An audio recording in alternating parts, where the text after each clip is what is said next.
Hello. నేను night డ్యూటీకి పోయి వస్తుంటే ఒక స్ట్రీట్ డాగ్తో నాకు ఒక ఎక్స్పీరియన్స్ అయింది, షేర్ చేసుకుందామని వీడియో చేస్తున్నా.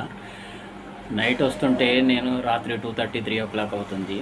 స్ట్రీట్ డాగ్స్ ఒక 7-8 మీది వచ్చేసినాయి బాగా పెద్దగా కరవడానికి.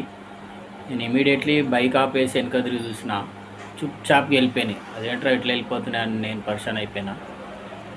నాకు అర్థమైపోయింది, మనం అవి పరిగెత్తుకుంటూ వస్తుంటే మనం స్పీడ్గా వెళ్ళకూడదు, డైరెక్ట్ అక్కడ ఆపేసేయాలి. ఆపేస్తే ఆటోమేటిక్గా అవి ఆగిపోతాయి. ఎందుకంటే నైట్ డ్యూటీ చేసి వెళ్ళిపోతుంటారు చాలామంది. ఈ ఎక్స్పీరియన్స్ నాకు 2-3 సార్లు అయింది, కానీ నేను ఇబ్బంది పడ్డా, ఒకసారి పడిపోయినా కూడా.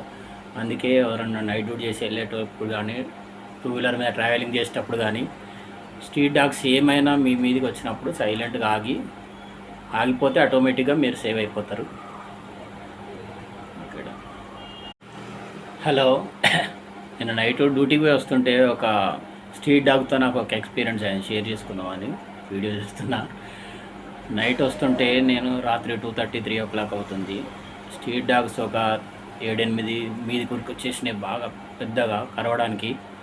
నేను ఇమీడియట్లీ బైక్ ఆపేసి వెనక తిరిగి చూసిన, చుప్ వెళ్ళిపోయినాయి. అదేంట్రా ఇట్లా వెళ్ళిపోతున్నాయని నేను పరేషాన్ అయిపోయినా.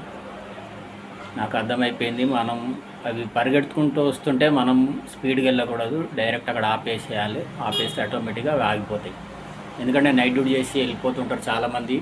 ఈ ఎక్స్పీరియన్స్ నాకు 2-3 సార్లు అయింది, కానీ నేను ఇబ్బంది పడ్డా, ఒకసారి పడిపోయినా కూడా. అందుకే ఎవరన్నా నైట్ డ్యూటీ చేసి వెళ్ళేటప్పుడు కానీ, 2 వీలర్ మీద ట్రావెలింగ్ చేసేటప్పుడు కానీ, స్ట్రీట్ డాగ్స్ ఏమైనా మీ మీదకి వచ్చినప్పుడు సైలెంట్గా ఆగిపోతే ఆటోమేటిక్గా మీరు సేవ్ అయిపోతారు.